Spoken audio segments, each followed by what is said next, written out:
What is up, guys? Starting with another video. Hope you're all having a great day. And today I'm going to be showing you guys one thing that I've noticed when people ask me to check out their stores.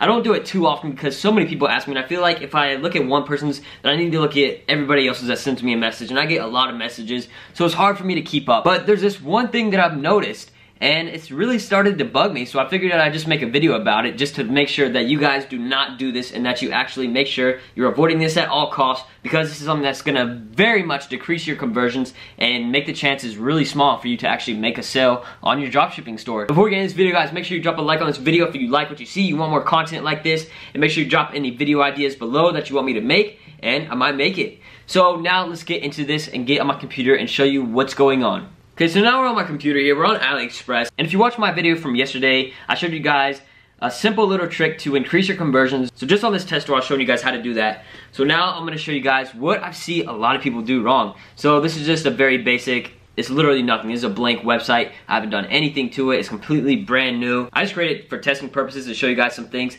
that you need to do for your store. So I just installed Oberlo. If you don't know what Oberlo is, it's basically the app that you need for drop shipping. I mean, there's some other ones like Dropify, but Oberlo is probably the most popular one right now because there's Oberlo Supply, and then you can also import products from AliExpress. And basically what that is it allows this connection to be made with AliExpress products to your actual store. So you don't have to do everything manually. Oberlo actually manages that, so you just have to click order product, and it's all an algorithm that is set up by Oberlo, and it's a little bit complicated for me to explain just by words, but I might make a video showing you guys. I mean, it's very basic, very simple.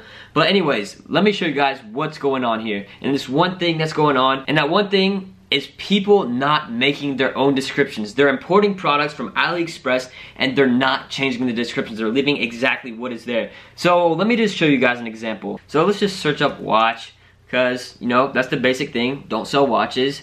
You'll lose some money. So I have the Oberlo Chrome extension installed on my browser here. So what that allows you to do is import products by pressing this little blue button here. And you're able to see if it is ePacket, the processing time, that kind of thing. And, you know, basically some analytics that you need to know and decide whether you want this product on your store or not. So, you know, I don't really care about all this stuff. This is a weird looking watch. What is that? A walkie-talkie watch? That's pretty cool. But anyways, I'm just going to import this to Oberlo. So what that is going to do, you can see right here it says product imported successfully. So we're going to go over here to Oberlo and go right here to import list. And now you can see this is the one product. It says it's still importing. Come on, hurry up. Alright, there it is. So it shows basically this. It shows the name. This is the AliExpress name. It is two-piece children's toy walkie, blah, blah, blah, blah, blah. That is way too long. You would never want to use that on your actual store.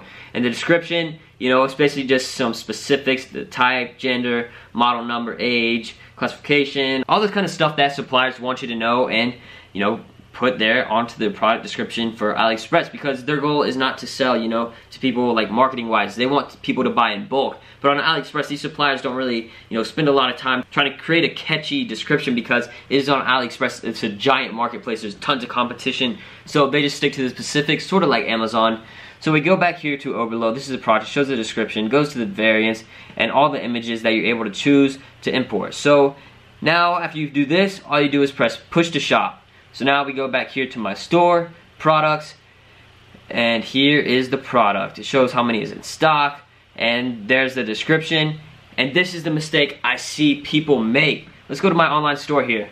So this is the product. I see people leave the stuff exactly the same from AliExpress. They leave the same name, they leave the same description, and that just is so unattractive. You're definitely not gonna make conversions with that. You're not gonna make sales just because of how ugly this is, and it doesn't really make sense for what you're trying to do. For a dropshipping store, it's all about branding and not just about making a quick buck. If you want to make long-term success with dropshipping, you need to build a brand. And trying to build a brand around something like this, you're not able to, just because it doesn't make sense. If you read this, nobody was going to read that. You need to have something that will stick in people's minds. And luckily for this product, you know, these are decent pictures, but most of the time you have to find your own pictures of the products, because the AliExpress ones are either branded or they're just not high quality pictures.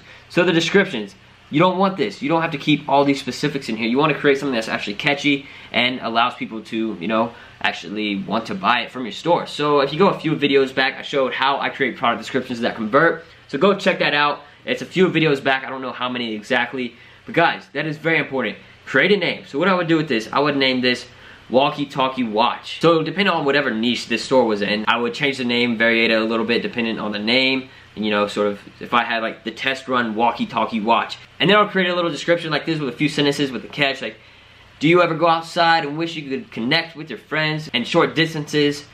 Blah blah blah, you know, something that's catchy, and then add a few specifics, but specifics that aren't necessarily like this, specifics that actually are interesting, not like keep away from fire. You want to put something like made with high quality materials, the range is 150 meters, and all that kind of stuff that is sort of, you know, catchy. You don't want to put a ton of stuff like this. Nobody's gonna read all of this. Nobody wants to read this long name. So make sure you spend the time, create a good description, find good images, and actually create a name that makes sense so you're able to make sales. I hate when people tell me to check out the store, and I go to the store and all the products are just straight up like this from AliExpress with no customization at all.